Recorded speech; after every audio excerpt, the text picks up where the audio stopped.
10 things that actually get better with age.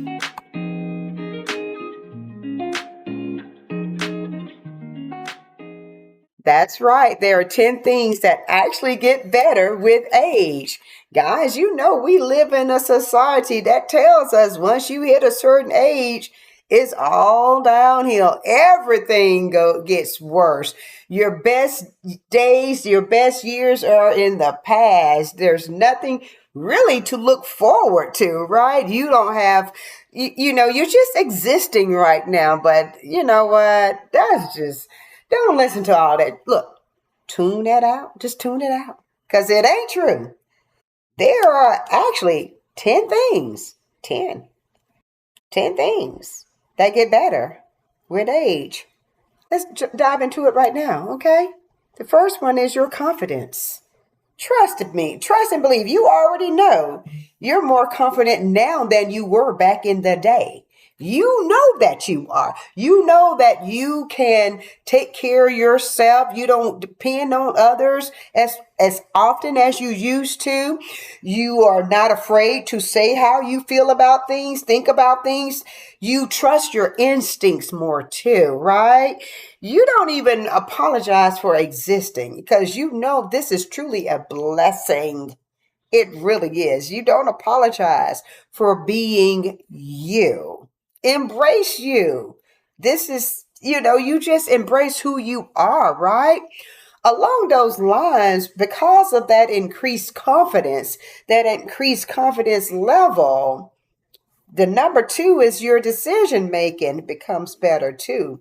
You know what to trust, what not to trust, what to get into, and what to stay away from. And you don't mind telling others, look, I'm not going to do that. That sounds like a risky adventure.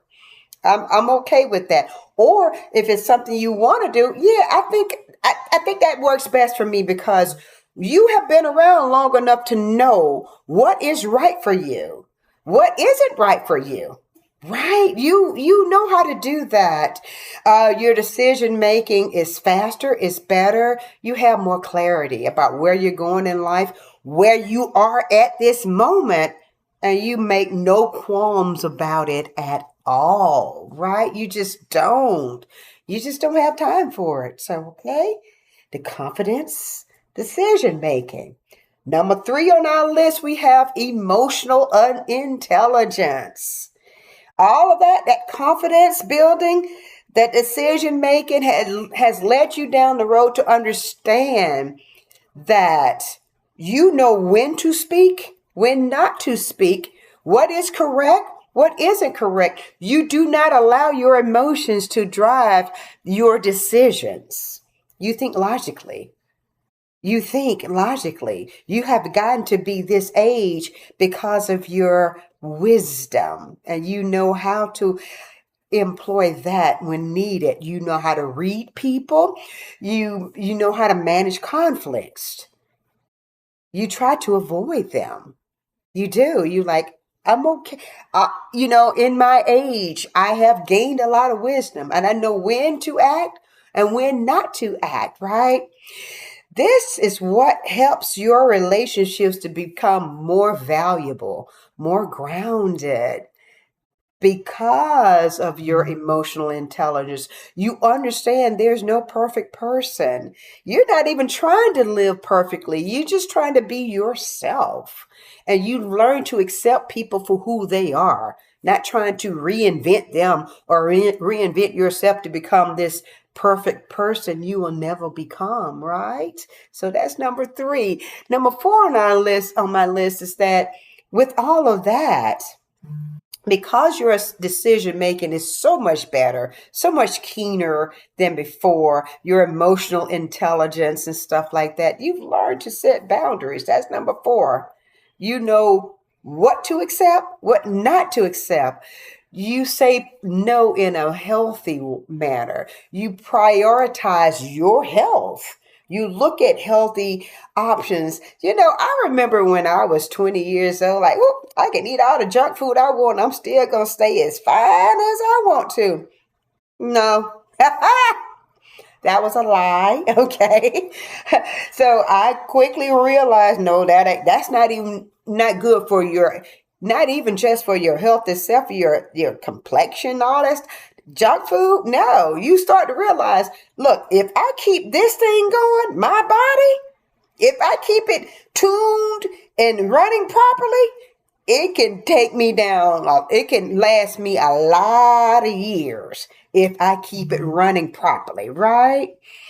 I value my time. We learn to value our time, our patience, right?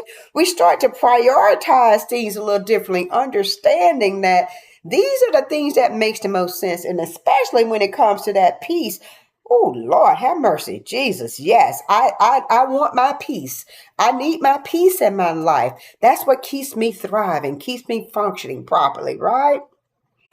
So, fifth on my list, you combine all of that and you start to value your relationships more. You see them differently, not for what you can take from those relationships, but what you can give to those relationships. They become more authentic.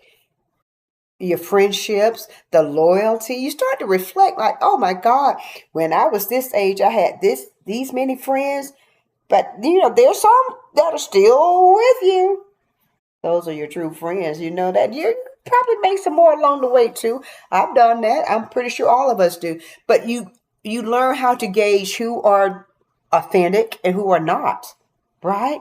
You appreciate them just for their presence alone. You don't need anything else from them, right? Because you have reached a part in your life where you have embraced number 6 on my list, which is self acceptance. You accept you for you, right? You accept you for with all of your flaws, your aging bodies, and things of that nature, and you are okay. When I was in elementary school, I can't remember what year it was or how old I was. I just know I was in the elementary school. I was walking out the classroom, probably on my way to the restroom. I'm not sure, but I remember walking out the classroom. A young girl runs into me. She's running. Boom! Hit me in the mouth. Cracked. It chipped one of my front teeth. It chipped it. Got it fixed. And so my dentist has been saying, hey, Iris, are you ready to get your bonding replaced? Because it's chipping away and we need to replace that. Like, it's okay. It doesn't bother me. I'm not trying out to become a supermodel. I'm just Iris. Now, if it was if I needed maybe a root canal, yeah, I'm gonna get that fixed. But it's just I just saw it as cosmetic, so I'm like, I'm okay with not getting that fixed. I'll survive without it. I think it's just a part of me now. That little chip that needs to be fixed again. I may, like I said, I may get it fixed if I come on here like, oh, Iris got her chip too fixed. Yeah, I went on and got it, but it's not a priority is what I'm saying. I'm prioritizing more so spending time with my family and friends and enjoying this beautiful world that we get to live on. Guys, we are so blessed. Do we really know how blessed we are? This is a beautiful world with so many fascinating and amazing people on it from all walks of life, right? So, yeah, I accept my imperfections. I know I'm not perfect. I just accept me for who I am. I know that I'm quirky, but that's just me. That's my personality. I I'm not going to try to blend in and make myself look like I'm something that I'm not. This is who I am, right? Because all of that has helped me. All those first 6 has helped me with number 7. Uh, have some clarity in my life, right? I know what I want to accept, what I don't want to accept, even as it relates to my actual career in itself. I made sure to choose a career that would fit my lifestyle.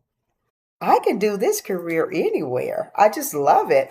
Teaching online? Are you kidding me? I love it. Now, sometimes for one of the schools I teach at, I do have to go in every 2, 3 weeks, something like that.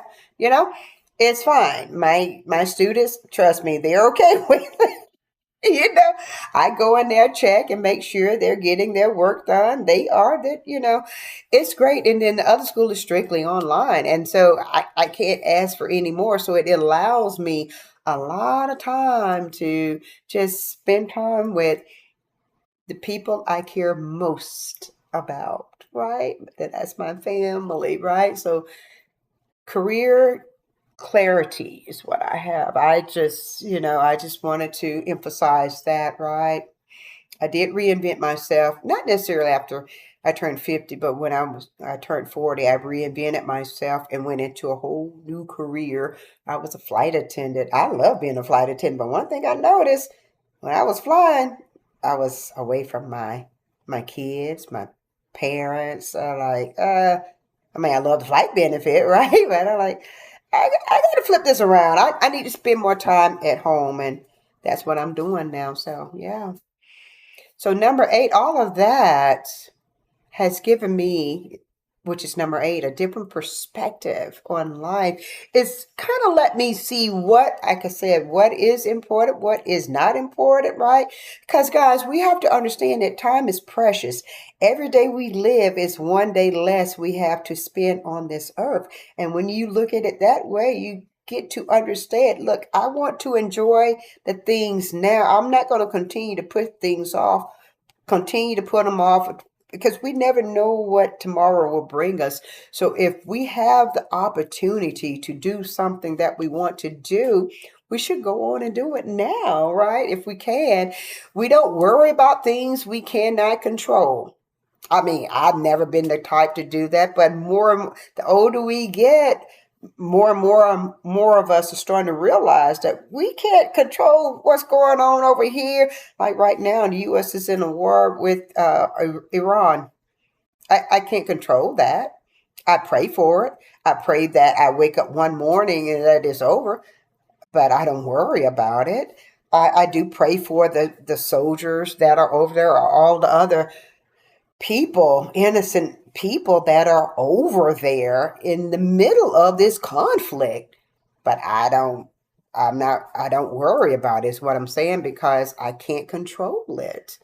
We'll just have to leave that up to the powers that be and pray that they make the right decisions on what's going on with this country. But to stay up all night worried about what's going on over there is not productive at all, right? Because we do understand that most problems will pass. Something that seems like insurmountable right now, we look back, a few years later, like, why did I even worry about that in the first place, right? Because we understand that things happen and we will rebound, right? Here's one of the things, number 9. For me, I've always had my personal style and expressed it, but you start to see that more and more with other people. Like they come out of their shell and they start to dress and act and do things that they've always wanted to do. And I think it's just absolutely amazing. Be yourself. Express your true personality, your true identity. Don't let others tell you how to dress or act or think or things that you do. You do what you feel like you want to do, because that's how you feel best, when you are truly enjoying yourself, right? You become more powerful and refined because you are truly embracing who you truly are, right? So, and all of those characteristics lead to this last one, which I'm pretty sure most of us appreciate, is the power of freedom. We are free. We actually feel like the chains have been released, and we can now do what we wanted to because we've always felt that way. We feel finally compelled to do things, right? We feel self-assured. We embrace self-efficacy. We feel like we can. We have been given the tools to survive and strive and do whatever we want to because we've been here on this earth long enough to know how things work. And all it comes back to the fact that we control what we can. We do what we can within what our own being. We tune out that noise to others telling us you better do this, better do that. We learn how to embrace who we truly are. Guys, if you are feeling this message, I would love for you to type in the comment section, power up, okay? Because that's what we are doing. And if you've made it this far in this video, thank you, thank you, thank you so much for tuning in, listening to me.